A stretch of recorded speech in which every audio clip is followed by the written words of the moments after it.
Revenge with Karen. You know the sound of $1 billion holding its breath. It's a low, electric hum, like a hive of cyborg bees stuck in a refrigerator. That's the sound of my life. I'm standing in aisle 4 of the main server hall, listening to the relentless drone of the cooling fans fighting a Texas thunderstorm that's trying to tear the corrugated metal roof off this glorified warehouse. Outside, sky is turning that bruised purple color that means a tornado is thinking about touching down just to ruin my Tuesday. Inside, it's 68 degrees and smells like ozone, floor wax, and the ghost in the parking lot 10 minutes ago. My name is Linda. I'm 45. I have a lower back that clicks like a Geiger counter when it rains. And for the last 15 years, I've been the only reason half this county doesn't go dark. Officially, my title is Operations Manager. Unofficially, I'm the janitor of the internet, the nun of the network, the woman who crawls into the belly of the beast when the diesel generators start coughing up black smoke at 3 o'clock a.m. I'm not sitting here typing this out because I want a pity party. I'm typing this because sometimes you have to burn the village to save the forget the village. I just burned it. I watched the flames with a cold cup of gas station coffee in my hand. But before I tell you how I dismantled a dynasty with nothing but a ballpoint pen and a stack of federal compliance forms, do me a favor. Hit that subscribe button and give this a like. It helps the algorithm find the other tired souls out there who are one bad boss away from snapping. And trust me, we need the numbers. Done. Good. Let's get back to the grime. This place, let's call it Lone Star Data, wasn't always the backbone of the local economy. 15 years ago, it was a concrete box filled with rat droppings and outdated servers that looked like they belonged in a Soviet submarine. That was before the big blackout. You remember the one? The grid collapsed like a majestic souffle of incompetence.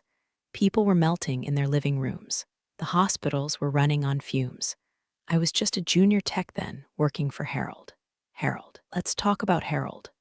Imagine a man whose entire personality is golf pro shop discount rack. He's the owner. He signed the checks, usually late. When the blackout hit, Harold was in Cancun. I was here. I spent 3 days sleeping on a camping cot next to the backup generators, manually feeding them diesel with a funnel and a prayer. Rewired the transfer switches with a flashlight in my mouth, while the temperature in the server room climbed to levels that usually cook brisket. I saved the contracts. I saved the data. When the lights came back on, the county realized that while everything else failed, this ugly concrete box stayed online. That's when the contracts started rolling in. The regional hospital network, they store their patient records here. The 911 dispatch backup system, it's on rack 12. The refinery down the road that processes enough volatile chemicals to turn this town into a crater. Their safety monitoring systems run through my fiber optics. I built this. Not with money, Harold provided the capital barely, but with sweat, anxiety, and missed birthdays. I know every cable in the subfloor. I know which cooling unit rattles in B-Wing, Unit 4, bearing is shot, needs grease every second Tuesday. I know the names of the security guards' kids. I'm not just an employee, I'm the load-bearing wall. So, standing there this morning, listening to the thunder rattle the blast doors, I felt a strange kind of peace. It was the calm of competence. I checked the humidity sensors, steady at 45%. I checked the generator fuel levels, topped off. I was the captain of a ship that never moved but traveled the world at the speed of light, walked past the main compliance wall near the entrance. It's a boring stretch of drywall, covered in framed documents that nobody reads. State operating licenses, federal safety certifications, insurance liability waivers. It's the kind of paperwork that makes your eyes glaze over faster than a Krispy Kreme.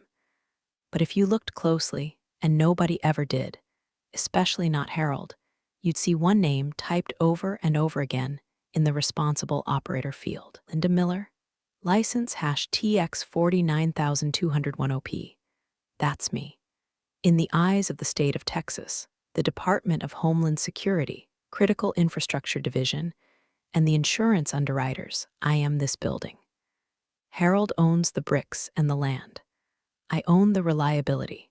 If this place catches fire, the fire marshal doesn't call Harold, he calls me. If the 911 system goes down and someone dies because an ambulance didn't show up, the subpoena comes to my house.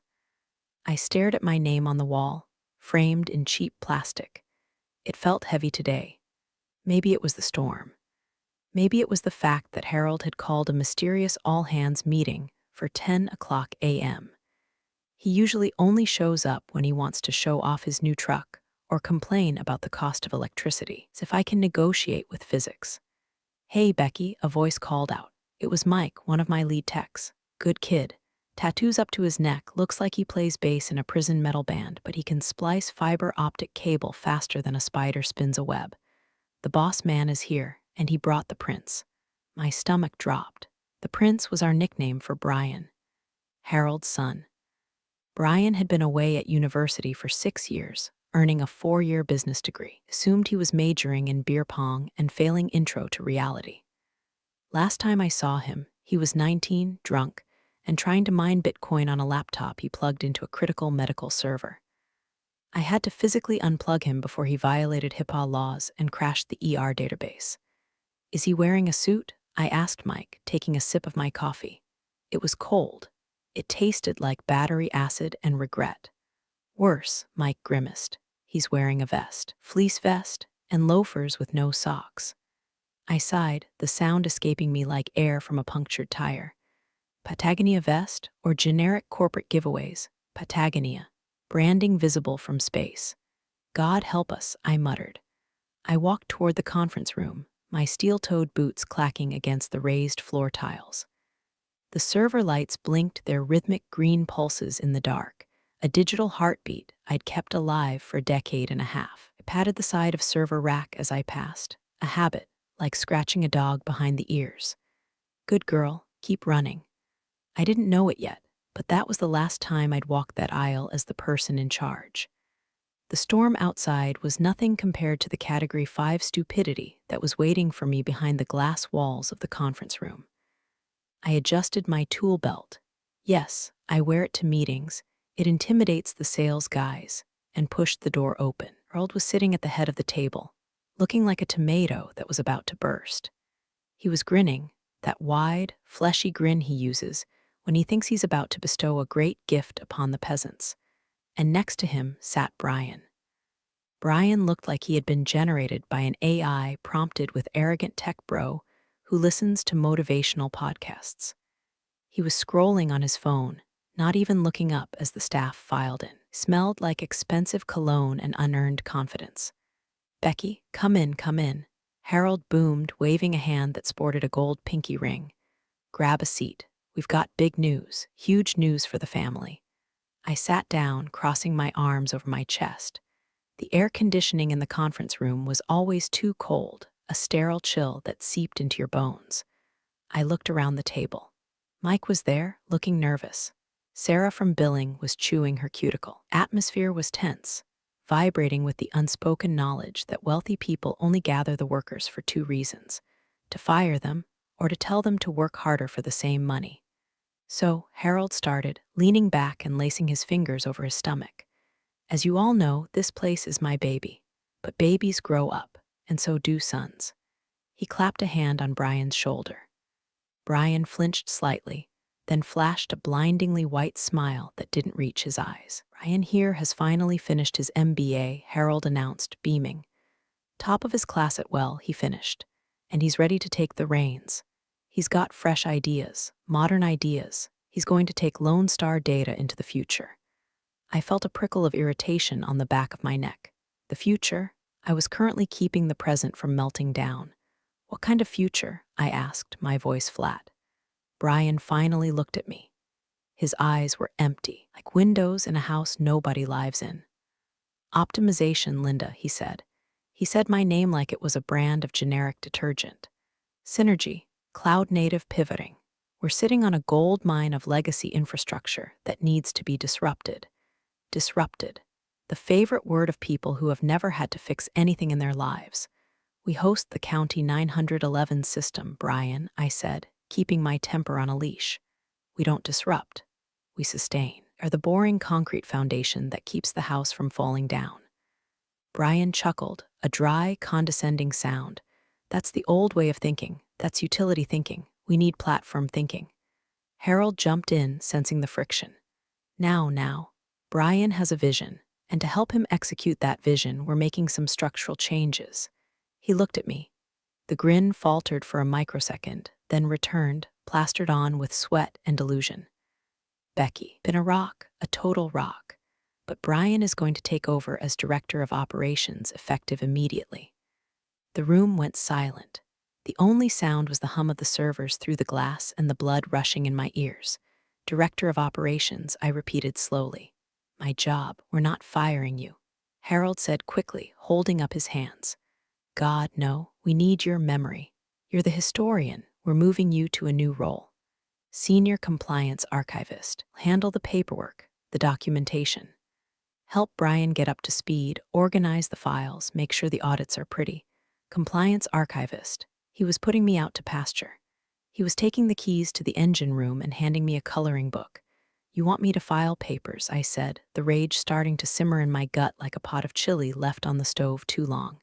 It's a vital role, Brian piped up. Data governance is huge right now. Plus, need you to document all your little tribal knowledge. Get it out of your head and into the cloud so we can scale. Tribal knowledge. That's corporate speak for everything you learned through suffering that I want to steal so I can fire you later. I looked at Harold. 15 years. I had missed my niece's baptism because a transformer blew. I had spent Christmas Eve in the subfloor chasing a water leak. I had saved his ass more times than he had hairs on his head. Now I was being shoved into a corner so his son could play CEO. I felt something crack inside me. It wasn't a loud crack. It was quiet, like a bolt shearing off deep inside a machine. Okay, I said. Harold blinked. Okay, I repeated. I forced a smile. It felt like I was baring my teeth at a predator. If that's the direction you want to go, I'll handle the paperwork. Fantastic. Harold slapped the table. I knew you'd be a team player. Brian, we're in charge. Becky will show you the ropes. Brian checked his watch. Great. I have a lunch meeting, but maybe you can email me a summary of what you do all day. Keep it brief. Bullet points. I looked at the storm raging outside the window. I looked at the compliance wall where my name, Linda Miller, responsible operator, was the only thing standing between these idiots and a federal lawsuit. Sure, Brian, I said, my voice sweet as poisoned honey. I'll get right on the paperwork. I wasn't going to scream. I wasn't going to cry. I was going to do exactly what they asked. I was going to do the paperwork, every single page. And when I was done, they were going to wish I had just burned the building down instead. The meeting didn't end with a bang. It ended with a whimper of HR handouts. A nervous woman from Human Resources, department that consisted of one lady named Patty, who mostly planned the Christmas potluck and tracked PTO, slid a packet across the table to me. It was thick, printed on cheap paper that was still warm from the copier. The title page read, Job Description, Senior Compliance Archivist / Support Specialist. Support Specialist. That was the dagger. It's the corporate equivalent of telling a brain surgeon they're now in charge of washing the scalpels. Really think this is a better use of your bandwidth, Brian said, standing up and buttoning his fleece vest. He did it with this jerky, aggressive motion, like he was armoring up for battle against productivity. I want to focus on high-level strategy. You can handle the weeds. The weeds are what keep the power on, Brian, I said, unable to help myself. He laughed, waving a hand dismissively. That's legacy thinking. Automation, Linda. We're going to automate the workflows. Saw a TED talk about self-healing grids. Why are we paying guys to watch gauges when an API can do it? Mike, my lead tech, looked at me with panic in his eyes. He knew. He knew that our grid was held together by spit, duct tape, and custom patches I wrote in 2012 that no API on Earth could interpret. If Brian tried to automate the cooling tower sequence, he'd likely cause a pressure explosion that would miss the parking lot with glycol. Just read the packet, Becky, Harold said, checking his phone. We've got a lunch reservation at the steakhouse. Brian's treating. Corporate card, of course, he winked. Oh, and by the way, those new growth contracts, the ones with the regional logistics hub, they absolutely loved the tour you gave their auditors last month. They kept mentioning how safe they felt knowing you were personally overseeing the transition. I froze. My hand hovered over the HR packet. They signed, I asked. Signed, sealed, delivered. Harold beamed. Biggest contract since the hospital. That's why we need Brian at the helm, to manage this new scale. But hey, your name is all over the safety addendums, so they're happy. It's a win-win, my name, again. So, I said slowly, trying to keep the tremor out of my voice. You sold them on my safety record, my operational protocols, and my personal oversight. And now you're removing me from operations. Brian rolled his eyes. You're still here, aren't you? You're the archivist. If we have a question, we'll ask. Don't be so dramatic, it's just a title change.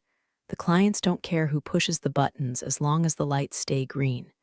Actually, I started, clients care very much about. Let's not get bogged down in semantics. Harold interrupted, standing up. We're celebrating. Come on, Brian, Patty. Get Becky set up in the new office. New office turned out to be a converted storage closet near the loading dock. It had no window, just a vent that rattled and smelled like diesel, exhaust from the delivery trucks. My desk was a folding table. My chair was one of those old fabric ones with a stain that looked suspiciously like taco sauce. I sat there for a long time, listening to the muffled sound of the data center through the wall. I could hear the hum of the transformers. I could feel the vibration in the floor. It was like being locked out of your own house while watching a stranger set up a meth lab in your living room. I opened the HR packet. It was insulting. A pay cut, commensurate with reduced responsibilities, and a list of duties that included organizing historical files, digitizing paper logs, and assisting the director with ad hoc scheduling. Ad hoc scheduling. I was going to be his secretary. I felt a hot tear track down my cheek, angrily wiped it away with the back of my hand, leaving a smudge of grease on my face. I don't cry. I fix things, but I couldn't fix this. You can't fix stupid when it owns 51% of the stock. My phone buzzed. It was a text from Mike. Mike, he's asking for the passwords to the root admin accounts. Says he wants to audit the user privileges. Becky, he doesn't even know Linux. What do? I stared at the screen. My instinct was to run back there, push Brian into a server rack, and lock the console, to save them from themselves. But then I looked at the archivist job description again. Duty #4, maintain accurate records of all operational protocols and personnel certifications. Harold had said the clients loved the safety stuff. He said they used my name. I took a deep breath. The air in the closet was stale, but my mind was suddenly clearing. The rage was cooling into something harder, something sharper, was turning into obsidian. I typed back to Mike, give them to him. Give him everything he asks for. Document that he asked. Document that you gave them. Mike, are you serious? He'll brick the system. Not today, he won't. Just do it. And Mike, don't fix anything unless he explicitly tells you to in writing. I put the phone down. I looked at the stack of cardboard boxes in the corner of the room. They were labeled OLD records do not shred. Harold had dumped them here years ago, telling me to deal with this junk eventually. I stood up and walked over to the first box. I ripped the tape off. Dust motes danced in the fluorescent light. Inside were binders. Thick, dusty binders with labels like FEMA Grant 2010, State Critical Infrastructure Filing 2015, and Hazardous Material Handling Protocols.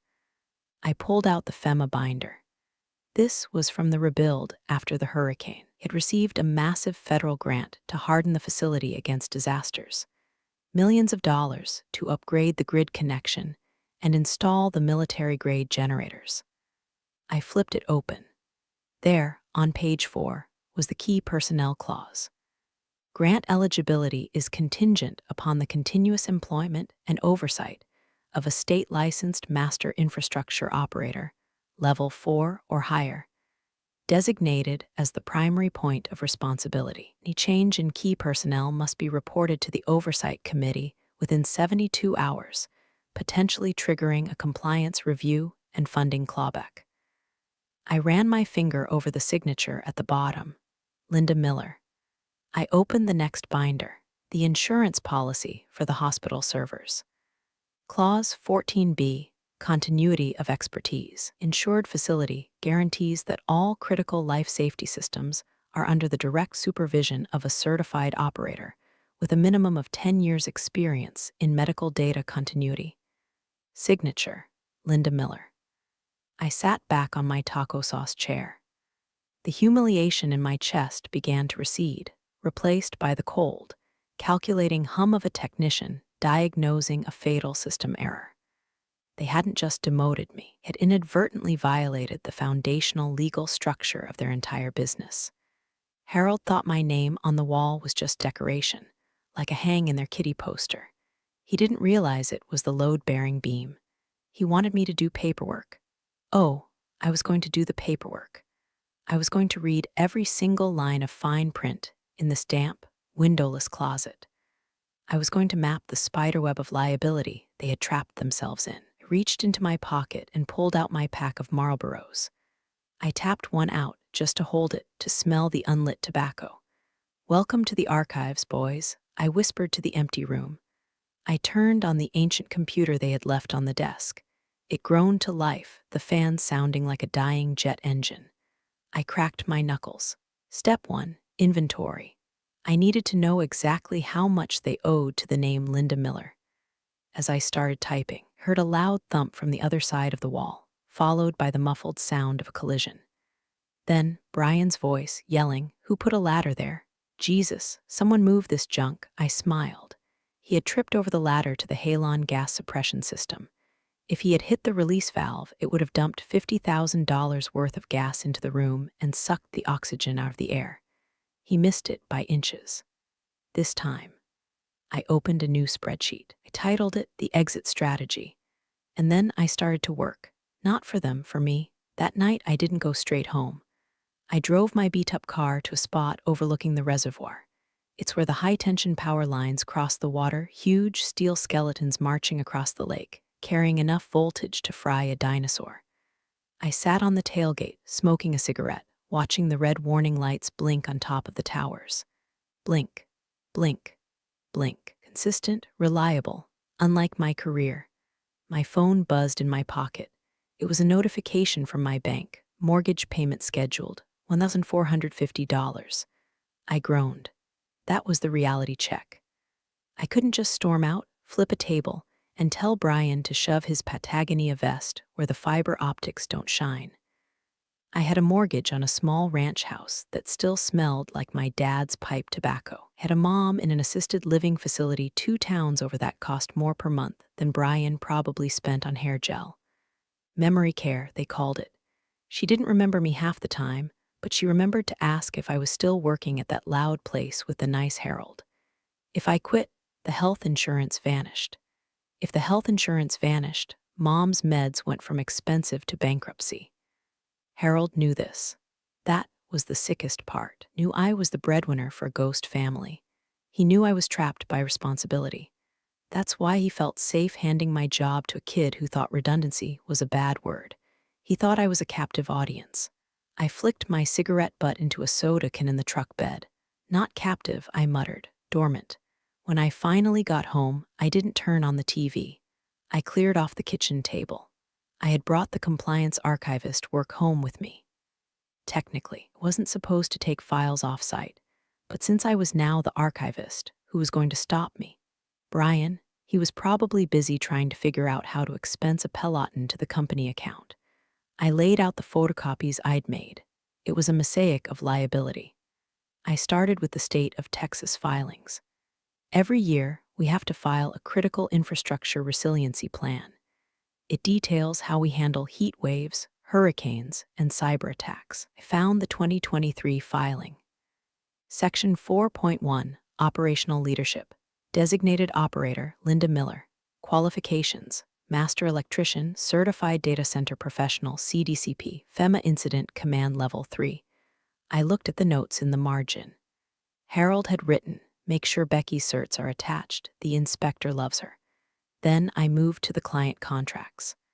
The hospital network one was the thickest. I flipped to the termination for cause section. Usually, this is boring legal boilerplate, but because we host patient data, the standards are incredibly high. Article 9, Breach of Confidence. The client reserves the right to immediate contract termination without penalty if the vendor fails to maintain qualified oversight as defined in Schedule A. I flipped to Schedule A, qualified oversight, defined as 24/7 availability of a named site reliability engineer with minimum 10 years experience in HIPAA-compliant environments. The only person in the building with 10 years experience was me. Mike had 4.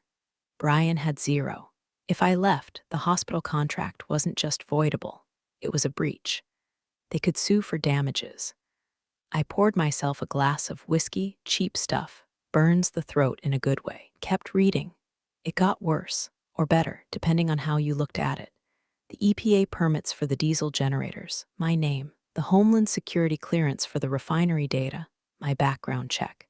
The massive tax break the county gave us for creating high-skilled jobs, contingent on retaining certified technical leadership. I sat back, the realization washing over me like ice water. Harold hadn't just built a business. He had built a house of cards. He had used my diploma as the glue. He honestly thought that because he owned the building, he owned the credibility. He didn't understand that in this industry, trust isn't transferred like a deed. It's attached to the person who knows which red button stops the meltdown. I looked at the clock. 2:00 a.m. My eyes were burning. I had a choice. Option A, I stay. I let Brian dismantle my work. I let him cut corners. I sign the papers he puts in front of me. I keep my health insurance, I keep my house, and I slowly die inside while watching the inevitable disaster unfold. When it crashes, they'll blame me anyway because I'm the archivist. Option B, I leave, I walk away. The contracts breach. The grants get clawed back. The hospital panics. The refinery pulls the plug. The company implodes. But if I did option B, I'd be nuking my own reputation too. Linda Miller, one who walked out and left the County 911 system vulnerable. I needed a third option. I needed an option C. I needed to make sure that when the house of cards fell, I was the one standing outside holding the wind machine, not the one trapped in the rubble. I took a sip of whiskey. A plan was starting to form. It was risky. It required me to play a game I hated, office politics. But I wasn't just a tech or a cable monkey anymore. I was the archivist, and I was going to archive the hell out of their incompetence. I grabbed a fresh notepad. I wrote the paper trail. Step 1, document the transition of power. Make it undeniable that Brian is in charge. Step 2, let Brian be Brian. Do not interfere with his mistakes. Merely record them. Step 3, notify the stakeholders, not as a whistleblower, but as a dutiful compliance officer. I wasn't going to sabotage the servers. I didn't need to. Entropy would take care of that. I just needed to make sure the world knew exactly who was holding the wheel when the bus went off the cliff. I went to bed, but I didn't sleep. I lay there listening to the hum of my own refrigerator, thinking about the servers 10 miles away. They were running on my settings, my schedules, my logic. Tomorrow, Brian would start changing them. Good luck, kid, I whispered to the ceiling fan. Gonna need more than a Patagonia vest. The next morning, I arrived at work to find the break room replaced. The vending machine that dispensed lukewarm Mountain Dew and stale honey buns was gone. In its place was a gleaming chrome espresso machine that looked like it belonged on the International Space Station, and a basket of organic fruit that was already attracting fruit flies. It's about wellness, Brian announced. He was standing in the middle of the control room, holding a tiny cup of espresso that looked ridiculous in his hand. He had swapped the vest for a slim-fit dress shirt that was unbuttoned one button too far. We need to fuel our bodies if we want to fuel the data economy. Mike was standing by the console, looking like he wanted to murder someone with a crimping tool. He caught my eye and subtly tilted his head toward the main monitoring screen. I looked up. The temperature set points for the server halls had been changed. For 15 years, we ran the halls at 68 degrees Fahrenheit. It's conservative, sure. Google runs hotter. But our equipment is a mix of new blades and old iron that gets cranky if it sweats. The screen now read, target, 78 degrees F. I walked over, my boots heavy on the floor. Brian, I said, keeping my voice neutral. Why are the halls set to 78? He smiled, a condescending tilt of the lips.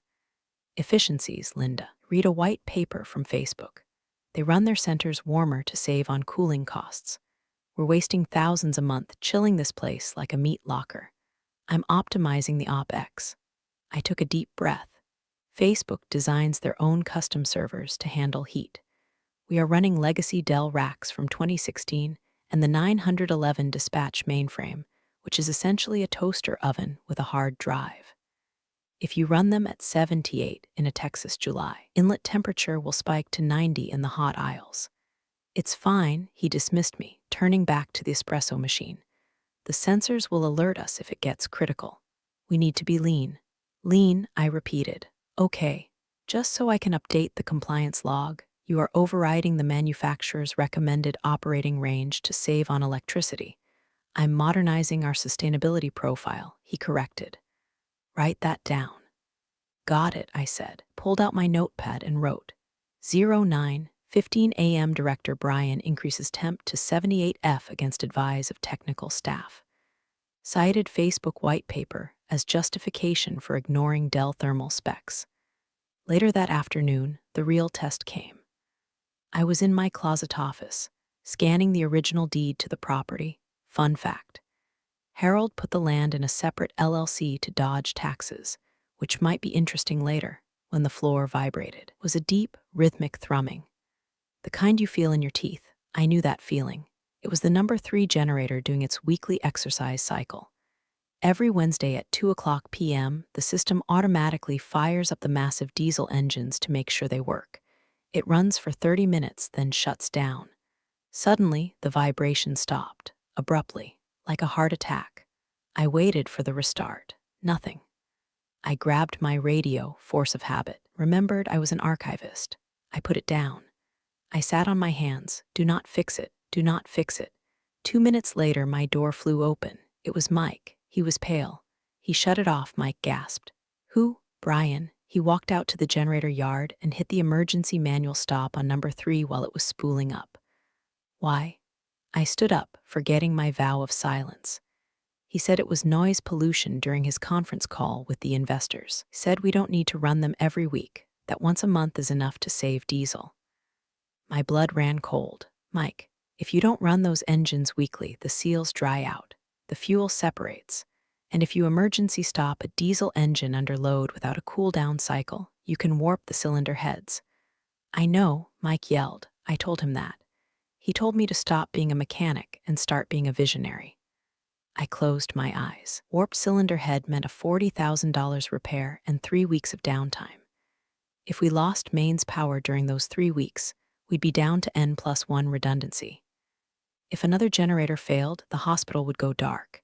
Did you log it? I asked Mike. What did you log it? I know, I came straight here. Go back to the console, I ordered, my voice turning into the steel whip I used to run this place with. Open the incident ticket. I'd exactly this. Director manually executed e-stop on generator 3 during active load test to reduce noise levels. Potential damage to cylinder heads unassessed. Routine maintenance schedule canceled by director order. Do it now. Mike stared at me. Becky, he's going to break it all. I know, I said, sitting back down and picking up my scanning wand. That's why we need the receipts. Go. Mike ran out. I sat there, shaking. This wasn't funny anymore. Wasn't just the office-style incompetence. This was negligence. I looked at the phone on my desk. I picked up the receiver and dialed a number I knew by heart. It wasn't Harold. It wasn't Brian. It was Gary, the facilities manager at the regional hospital network. We had shared beers at industry conferences for a decade. He trusted me. Lone Star Data, this is the archives, I said when he answered. Becky? Gary's voice was warm. Archives. What the hell are you doing there? I thought you were running the show. Changes, Gary. Exciting changes, I said, keeping my voice bright and fake. Listen, I'm just updating our contact logs for the new director, Brian. I wanted to confirm your current emergency escalation protocols. Sure, same as always. Call me, then the CIO. Great, I said. And just a heads up, since I'm in a non-operational role now, all those automated alerts about generator health and thermal variances, they're going to Brian now. I won't be verifying them before they get to you. There was a silence on the line, a long, heavy silence. Wait, Gary said, you're not verifying the alerts? Nope, I'm strictly paperwork now. Brian is streamlining the process. He's very focused on efficiencies, like reducing generator test cycles. Another silence. He's reducing the test cycles. Gary's voice lost its warmth. It became very sharp. Just to save diesel, it's very green. Anyway, I just wanted to make sure you knew to look out for emails from Brian, CEO at Lone Starcom. Have a great day, Gary. I hung up before he could ask more. I stared at the phone. I had just lit the fuse. Gary wasn't going to let that slide. The hospital didn't care about green, they cared about keeping ventilators running. I looked at my spreadsheet. Step 3, notify stakeholders. Check. Now, I just had to wait for the heat to rise. Literally, by Friday, the data center smelled like hot plastic and impending doom. The temperature in the cold aisles was creeping up to 74 degrees. The servers were spinning their fans at maximum RPM, screaming like a jet taking off inside a library. Brian was walking around with noise-canceling headphones, oblivious to the mechanical agony surrounding him. I was in my digitizing a stack of invoices from 2018 when Harold waltzed in. He looked flushed, a sheen of sweat on his forehead. Hot in here, huh? He chuckled, wiping his brow with a silk handkerchief. It's 78 degrees, Harold. Physics doesn't negotiate, I said, not looking up from the scanner. Right. Brian's tuning the PID loops. It'll settle out. He sat on the edge of my folding table, making it groan. So, Becky, we have a little hiccup. A hiccup. Insurance renewals. And the state certification for the fire suppression system. Apparently, the paperwork needs a certified master operator signature. Bureaucracy, right? He slid a stack of papers across the table. They were flagged with little yellow sticky notes that said sign here. I looked at the top document. It was an attestation to the state fire marshal that the halon system had been inspected and was fully operational. System Brian almost tripped over with a ladder. I asked. He didn't trip. He interacted with it. Look, we need this filed by 5:00 p.m. or the county pulls our occupancy permit. Brian's certification is pending. You know how slow the state board is. Brian's certification wasn't pending. Brian couldn't distinguish a fire suppression nozzle from a bidet. So you want me to sign, I said, picking up the pen. As the responsible operator. Exactly, just for this quarter. Until Brian gets his paperwork sorted. You're still an employee. Technically, you still have the license. Help us out for old time's sake. We're a family. I looked at the paper. If I signed this and there was a fire and the system failed because Brian had fired the maintenance vendor, which I suspected he had, I would be the one going to jail for negligence. Not Harold, not Brian, me. They weren't just using my past work. We're trying to mortgage my future freedom to cover their present incompetence. I looked at Harold. He had a piece of spinach stuck in his teeth. He looked at me like I was a trusted appliance. A toaster that would always make toast, even if you threw it in the bathtub. I need to review these, I said, putting the pen down. Review? It's standard boilerplate. You wrote half of it. Harold's smile tightened. Come on, Becky. Don't be difficult. The investors are coming Monday. Need a clean dashboard. I'll have it on your desk by 4:00, I lied. Harold hesitated, then patted my shoulder. Good girl. I knew we could count on you. We're all gonna be rich, Becky. Just ride the wave. He left. I stared at the papers. I felt a cold rage that was cleaner and sharper than anything I'd felt before. It was the clarity of a sniper adjusting for windage. I grabbed my phone, needed to know exactly what Brian had done to the fire system maintenance contract. I logged into the accounting server, which they hadn't revoked my access to, because they forgot I set it up. I searched for safety first fire protection. Status, canceled. Note from director, vendor too expensive. Switching to Jim's Fire and Lawn bundled service. Jim's Fire and Lawn. He had hired a landscaper to maintain a $1 million inert gas suppression system. I started laughing, a dry, hacking laugh that sounded like a generator trying to start with no fuel. If I signed that paper, I was committing fraud. But if I didn't sign it, I looked at the life after Todd's funeral comment in the prompt. I needed that level of twisted energy. I didn't sign it. Instead, I took a red Sharpie. On the signature line, I drew a small, precise picture of a middle finger. Then I shredded the document. But I wasn't done. Needed to make sure they couldn't forge it. I opened the digital file on the server, the PDF template they used. I opened it in a hex editor. I corrupted the header data just enough so that it would look fine as a thumbnail, but would crash any printer that tried to print it. Then I sent an email to the state fire marshal's office.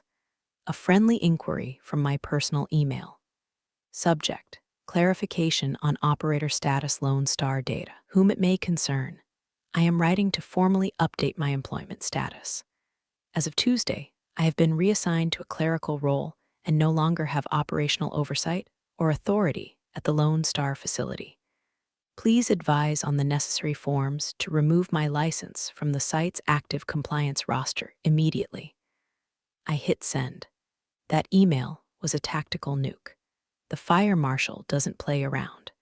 Once they knew the site had no licensed operator, the clock would start ticking. 72 hours to fix it or they shut the building down. I walked out to my truck. I needed supplies. I wasn't going to just leave. I was going to give them a parting gift. I drove to the hardware store. I bought a tube of industrial-strength epoxy and a bag of glitter, fine, craft-grade glitter. The kind that you never, ever get out. I drove back. The parking lot was empty except for Brian's Tesla. It was probably inside optimizing the janitorial schedule. I walked into the server room. The heat hit me. It was definitely 78 degrees. I walked to the main admin console, the physical keyboard and mouse that controlled the master system. I squeezed a tiny bead of epoxy into the USB ports, just enough to gum them up. Then I sprinkled a pinch of glitter into the gaps between the keys. Petty? Yes. Effective? No. Satisfying? God, yes. The real sabotage wasn't the glitter. It was the silence. I wasn't going to tell them about the email to the fire marshal. I was going to let them find out when the inspector showed up with a padlock. I went back to my closet.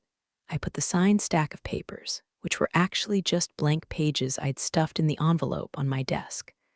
Ride the wave, I muttered, mimicking Harold. I opened a can of sriracha peas, my stress snack, and crunched down on one. Burn was good. It reminded me I was still alive. Monday was going to be a bloodbath, and I had a front row seat. The weekend passed like a kidney stone, painful and slow. I spent it drinking cheap beer on my porch, watching the bugs zap themselves into oblivion on the bug zapper. Zap, another one gone. Zap, just like my career. On Sunday night, I got a text from Gary, the hospital facilities guy. Gary, we need to talk. Off the record. Waffle House on I-35. 6 a.m., Waffle House. The neutral ground of the working class. Nothing good happens at a Waffle House at 2 a.m., but at 6 a.m., that's where wars are planned over scattered, smothered, and covered hash browns. I walked in. The place smelled like bacon grease and despair. Gary was in a back booth, looking grim. Sitting next to him was a woman I didn't know, sharp suit, eyes like lasers, drinking black coffee. Becky, Gary nodded. This is Alina. She represents the infrastructure investment fund that owns the land next to the refinery. I sat down. Infrastructure fund? Sounds fancy. Do you guys pay for overtime, or do you just offer exposure? Alina didn't smile. We pay for competence, Miss Miller. Gary tells me you're the reason the hospital data didn't corrupt during the 2021 freeze. I kept the generators running with a hairdryer and a prayer, I said, flagging down a waitress. Coffee. Omen 4 drip if you have it. We're building a new Tier 4 facility, Alina said, cutting to the chase. 5 miles from Lone Star. We break ground in 2 months. But we have a problem. We don't have an ops lead who knows the local grid quirks. And Gary added, dipping a piece of toast into his yolk, I told Alina that if Lone Star goes down, which, based on your phone call, I assume is imminent, hospital is going to trigger the emergency pourability clause in our contract. We'll need a new host. Immediately, I looked at them. This wasn't a job interview. It was a mutiny. Harold thinks he owns the clients, I said, pouring sugar into my coffee until it was basically syrup. He thinks because they signed a piece of paper, they're stuck. Contracts have performance clauses, Alina said. If the responsible operator withdraws, the risk profile changes. Gary's legal team is already drafting the breach notice. But we need to know, are you really out? I looked at the grease stains on the table. I thought about Brian and his fleece vest. I thought about the landscaper maintaining the fire system. I thought about Harold calling me family while picking my pocket. I'm not just out, I said. I'm gone. I sent the withdrawal notice to the fire marshal on Friday. Gary choked on his toast. You called the fire marshal, clarified my employment status. I smiled innocently. I'm just a compliance archivist, Gary. I can't be responsible for life safety systems. That would be dishonest. Alina actually smiled then. It was a terrifying, shark-like smile. So on Monday, when the inspector shows up, Harold will be holding an empty bag, I finished.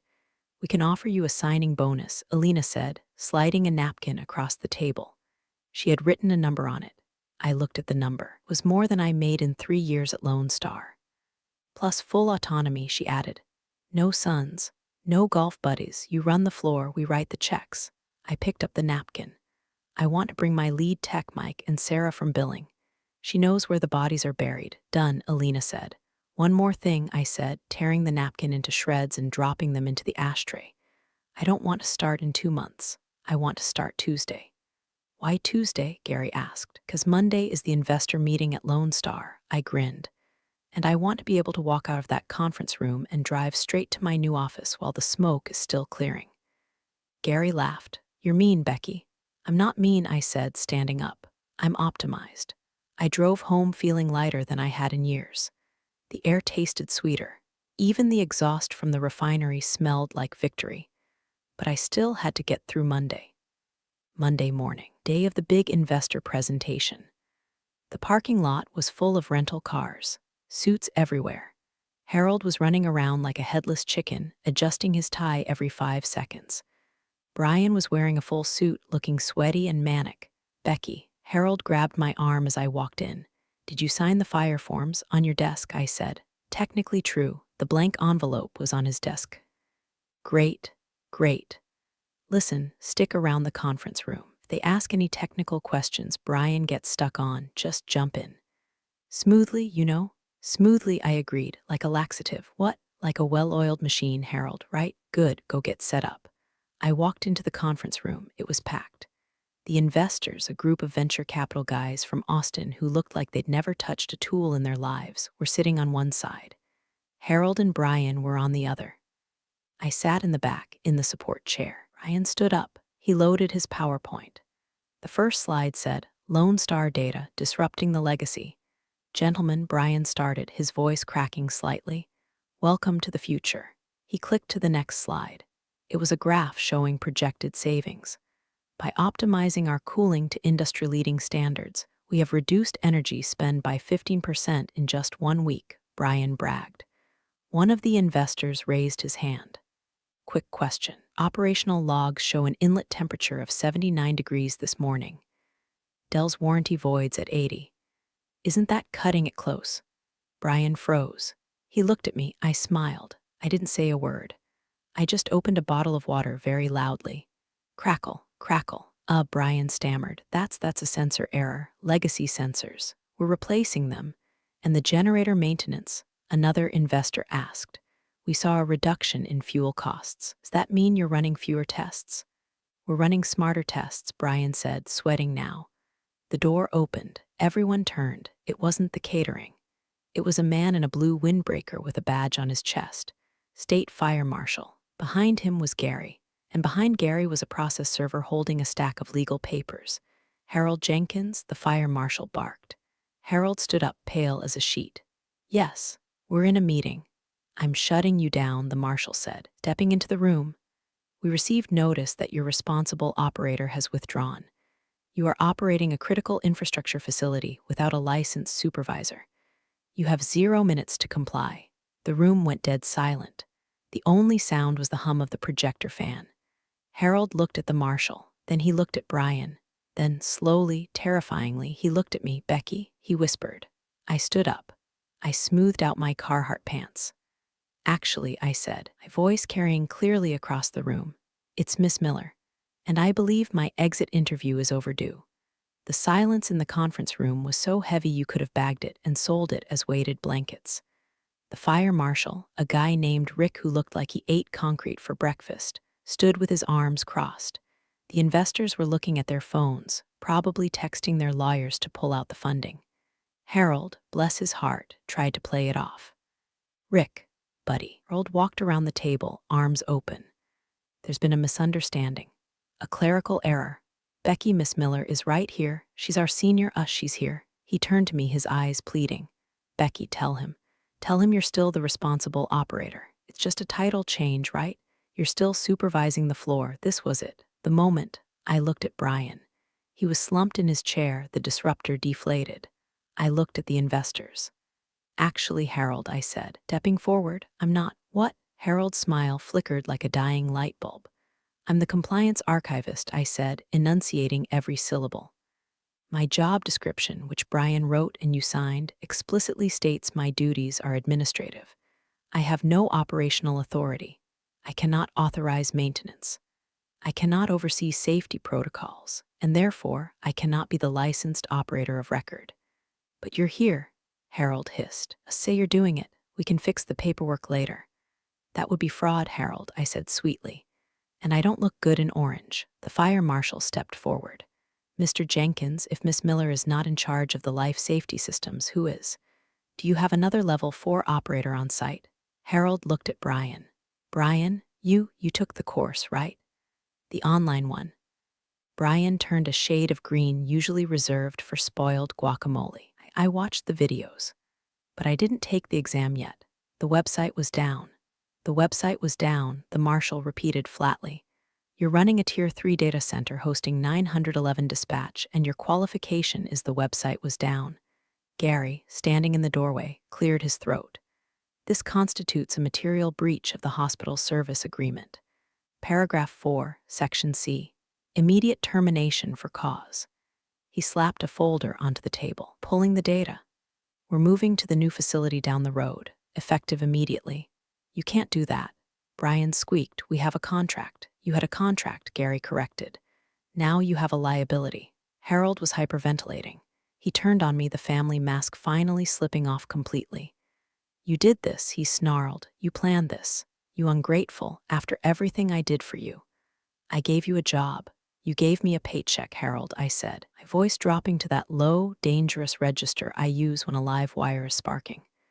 I gave you a legacy. I built this place while you were working on your handicap. I fixed your mistakes. I covered your son's ass. And when you decided I was obsolete, you tried to turn me into a filing cabinet. I reached into my bag and pulled out the HR packet they had given me. You wanted me to do the paperwork? I asked. I did it.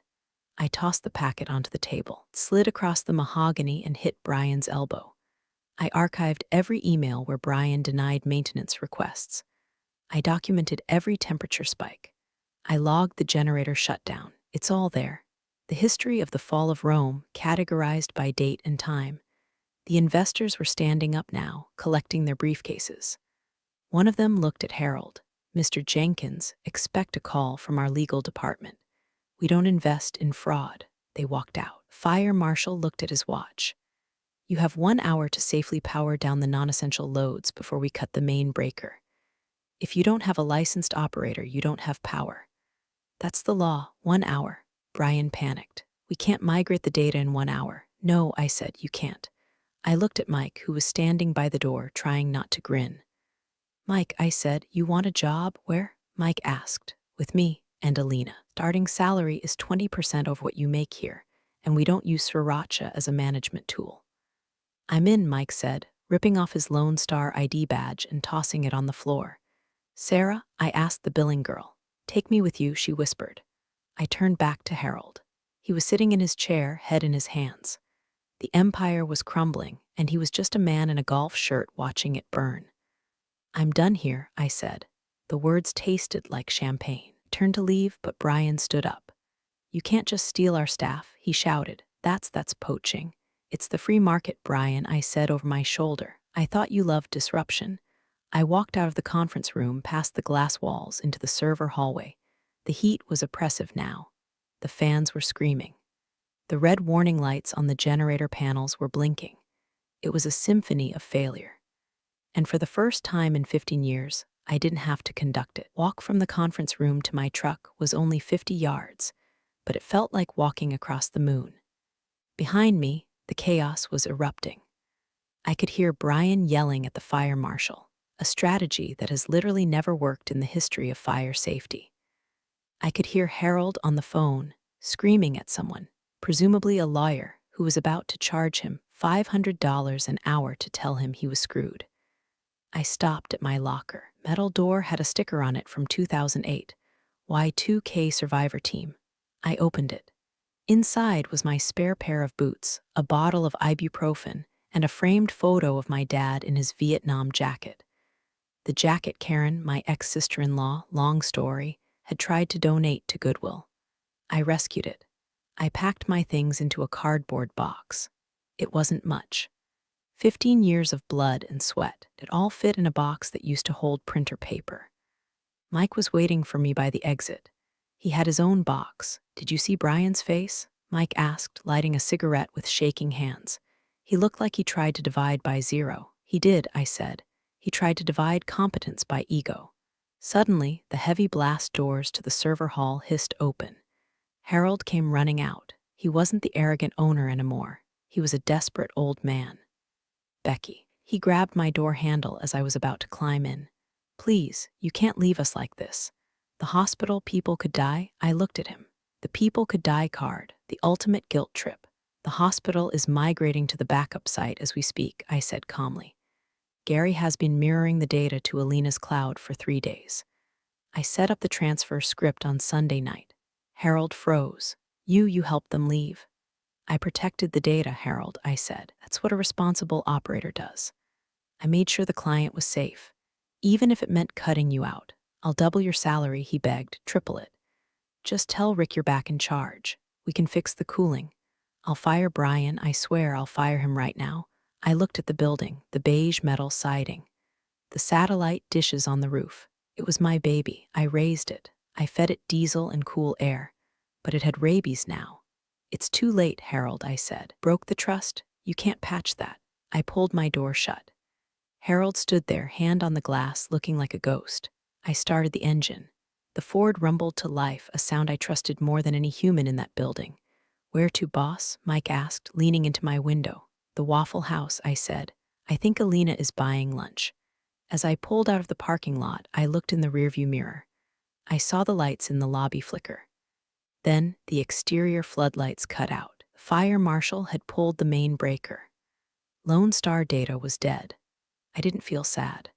I reached into my center console and pulled out the little plastic Danny DeVito figurine I kept for good luck. "Don't ask. It's a vibe." I set him on the dashboard. So anyway, I started narrating to the imaginary Reddit audience in my head. That's how I became the CEO of a rival data center before I even officially quit the old one. My phone buzzed. It was a notification from the neighborhood app. "Alert, power fluctuations reported in the industrial park. AC repair crews dispatched." I laughed. But the story wasn't quite over. There was one loose end. My mom. Harold paid for her care facility's corporate discount plan. It was a perk of the job. If I quit, the rate doubled. I pulled into the Waffle House parking lot. Alina's black SUV was there. I walked in. Alina was on her laptop. "Hospital migration is 90% complete," she said without looking up. "Zero packet loss. You're good, Miller." "I have a condition," I said, sitting down. "Another one, my mom. She's in the Shady Oaks Memory Care Center." Harold was covering the premium. Alina stopped typing. She looked at me. "We own Shady Oaks," she said. I blinked. "You own the nursing home?" "Our fund invests in critical infrastructure," Alina shrugged. "Healthcare, data, energy. We own the building. I'll flag her account as executive family. She won't pay a dime." I felt the last knot of tension in my chest loosen. It unspooled like a wire coming off a reel. I started to cry, just a little. Ugly, silent tears that smelled like relief and hash browns. "Okay," I choked out. "Okay. Pull yourself together, Director," Alina said, sliding a coffee toward me. "We have a groundbreaking ceremony on Tuesday, and I need you to approve the generator specs. Hear you like them loud." I like them reliable. I wiped my eyes. Good, because Brian is currently trying to restart Lone Star's backup generators, and she checked her phone. Yup, he just blew the head gasket on number 3. I took a sip of coffee. Told him, I whispered. It's been 3 months since the Great Texas Data Massacre. Lone Star Data is currently a spirit Halloween store. I'm not joking. They liquidated the servers for scrap metal. Now you can buy a sexy nurse costume where the 911 mainframe used to sit. Harold declared bankruptcy and moved to Florida to start a crypto consulting firm, which I assume is just him yelling at clouds about blockchain. Brian, last I heard, he's trying to become a lifestyle influencer on TikTok. His handle is at the Disruptor, and he posts videos of himself taking ice baths and talking about mindset. Gets about 12 views per video. One of them is me, watching from a burner account just to feel something. As for me, I'm sitting in the control room of TexCore 1, the new facility. It's beautiful. The floors are white anti-static tiles. The servers are brand new blades that hum in perfect harmony. The temperature is a crisp 68 degrees. Mike is the floor manager. He's allowed to wear shorts, but he has to cover the prison tattoos when clients visit. Fair trade, we absorbed 95% of Lone Star's clients. The transition was seamless because, well, I had the passwords. But here's the twisted part. The part you clicked for. Remember that life after Todd's funeral Pinterest board mentioned in the prompt? Well, I found something better. When we bought the scrap assets from Lone Star's liquidation auction, for pennies on the dollar, I got my old hard drive back. And on it, I found the automated backups from Brian's laptop that he had accidentally synced to the main server because he didn't understand directory paths. It wasn't just business plans. It was his search history. How to fake a FEMA certification. Can you run a diesel generator on vegetable oil? Is it illegal to delete safety logs? Danny DeVito back tattoo cost. Wait, that last one was real? I thought the prompt was joking. No, the kid really wanted a Danny DeVito tattoo. Why? I don't know. Maybe he thought it was ironic. I didn't leak the logs. That would be petty. Instead, I printed the vegetable oil search query, framed it, and mailed it to the State Board of Professional Engineers with an anonymous note, just in case he ever tries to get a license again. I also sent a gift basket to his mom, Harold's ex-wife, Linda. Contained a bottle of that expensive MLM essential oil she loves.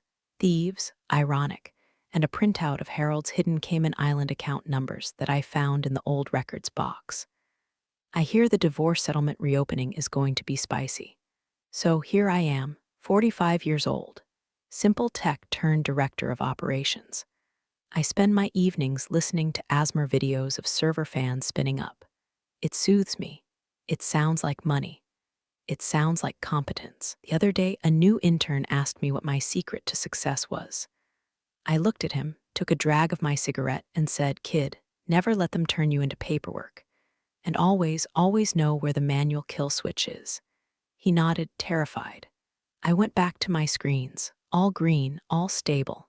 I own the lights now. And nobody, not a single soul, is ever going to turn them off without asking me first. We're all healed.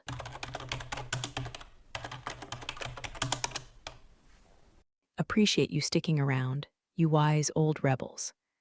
Smash that subscribe button, or this fossil might just cause another epic fiasco.